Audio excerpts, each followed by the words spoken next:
Hello and welcome. My name is Peace Mitchell and I'm co-founder of Women Changing the World Press. Before we begin, I would like to pay my respects to the traditional owners of the land that I live and work on, the people of Marmot Country in North Queensland. And I would also like to pay my respects to traditional owners and elders, past and present, right across Australia and the Torres Strait. While I'm very excited to be launching our new book, Women Living Fearlessly, this book is an incredible collaboration between 25 women from all over the world who have shared their stories of living courageously and facing fear and doing big things. And I'm so excited to have one of our fabulous co-authors with us here today. So please join me, Anna. Hello, Peace. Good morning from raining Tbilisi, Georgia. It's a pleasure to be here. It's so wonderful to have you here, Anna. Anna, for people who haven't met you before, I would love you to introduce yourself and tell us a bit about you and the work that you do. Of course. My name is Anna Abesadze. I'm one of the co-authors of this wonderful book. I currently serve as an advisor to the rector and invited lecturer at Grigor Bakidze University, which is based in Tbilisi, Georgia. And I also work as a global governance coordinator at the international humanitarian organization called World Vision. I had the privilege to study and work in 5 different countries. And after gaining international experience, I decided to come back to my wonderful country, home country, Georgia, and try to make change through the power of transformative education. And also I had an opportunity to make the change now through writing, which I'm very thankful for. And I want to take this opportunity, Peace, to thank you, Katie, and your team for doing wonderful job for empowering ladies globally. Thank you. Thank you so much, Anna. It's our pleasure, and we're delighted to have you as part of this collaboration. Anna, your chapter is called Echoes of Self-Doubt, Conquering Imposter Syndrome. Can you tell us why you chose this as the title for your chapter? Right. So I really was brainstorming really hard to come up with a topic that would make the difference. My main goal is the goal of the book is to change the lives of the readers. And I had a lot of things to share because I always wanted to write a book. And I had my notes, those notes that comes up, during your sleep and then goes away in the next morning. And I decided to write about imposter syndrome because I thought that would be powerful. That's something I have lived through. That's something I think I have managed successfully. So I had an experience of the strategies that worked really well and successfully for me. So I thought sharing these strategies, sharing my experience would help a lot of women in the world. And the reason why I decided to write about it is that when I was a student, I didn't know anything about imposter syndrome when I was studying at the university.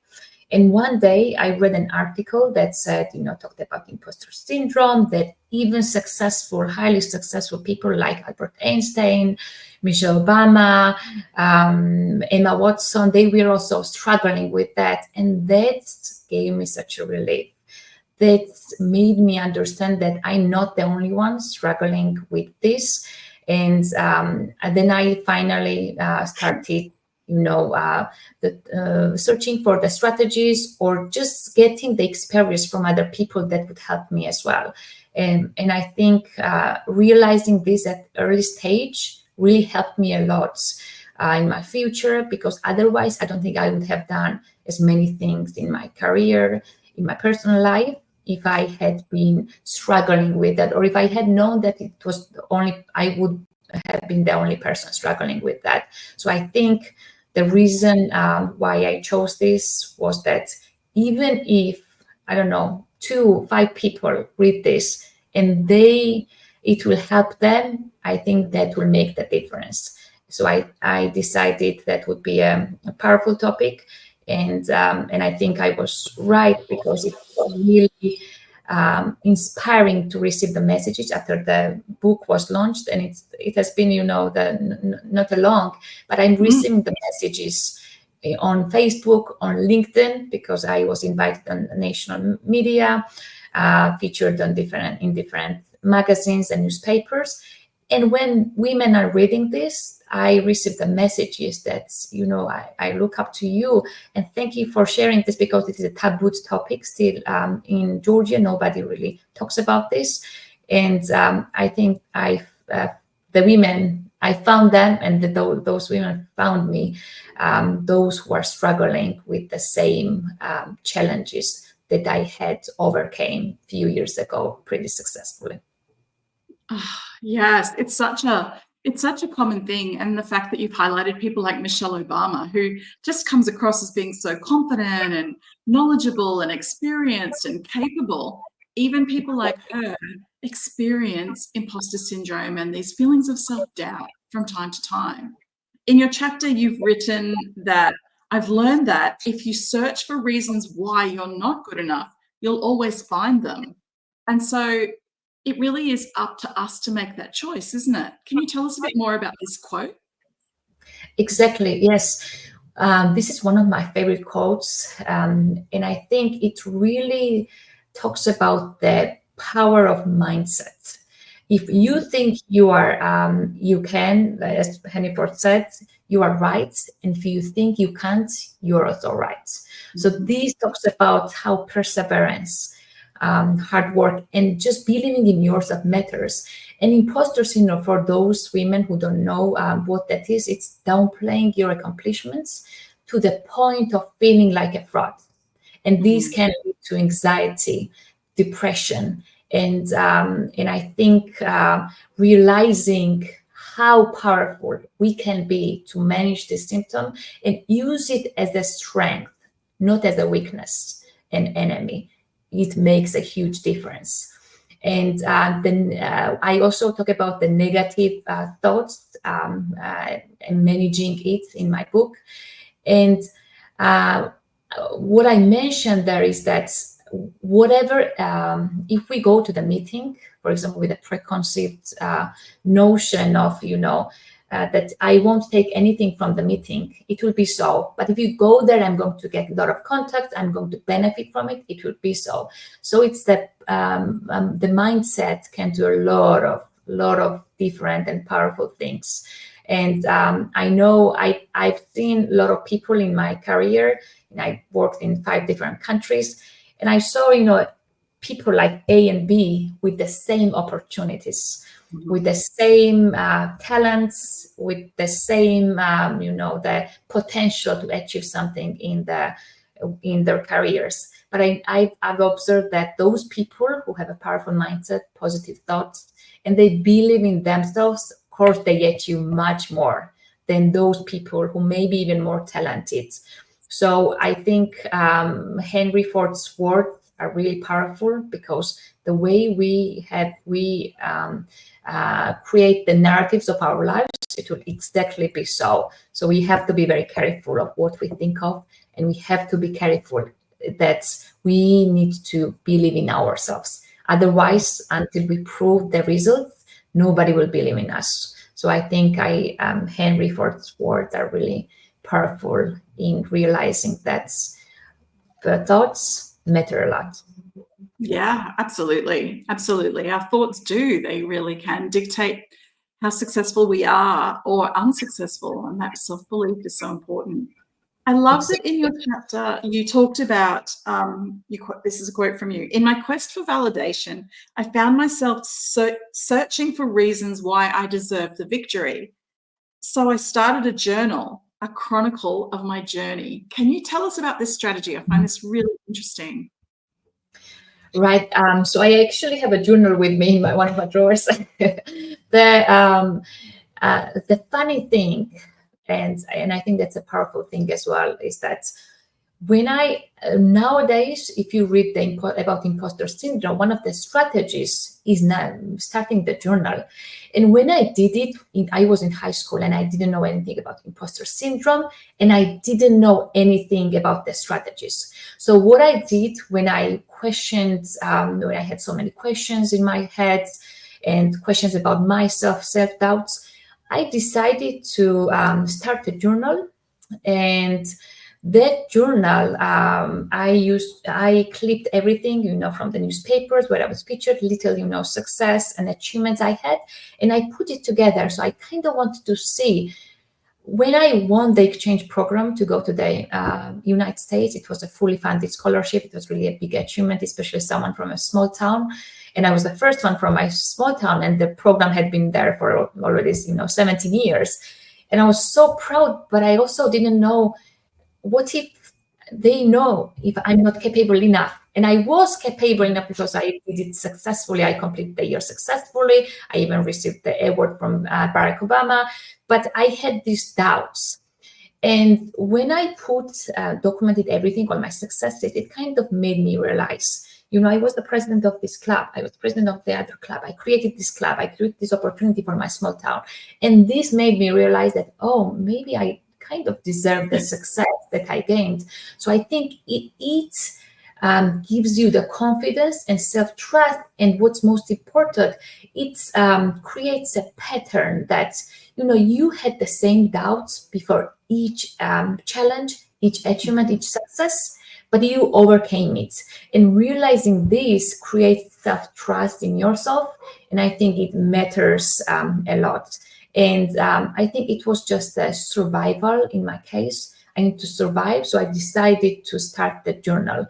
And I actually have a journal here that I can show you. And this is just a small journal. So I had everything. I would document everything I had. Just small successes. I would, decide to write the importance of it, and etc. And I still keep the journal. And in the end, I said that I no longer add to it. And it's not because I don't have time or I don't have any other achievements. It's because now I've overcame the imposter syndrome.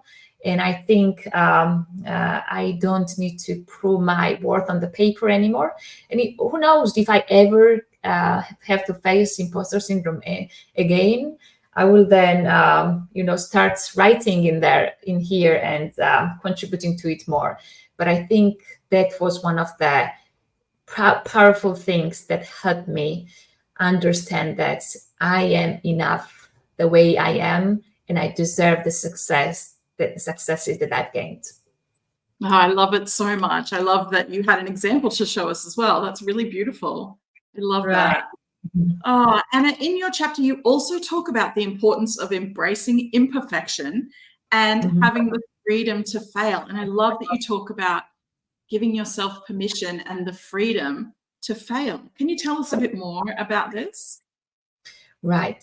So I know that one of the with people with imposter syndrome, they are struggling with perfection because they want to be perfect. They want to perform everything flawlessly, and it's not bad, but it's real. We need to realize that perfectionism is an unattainable goal.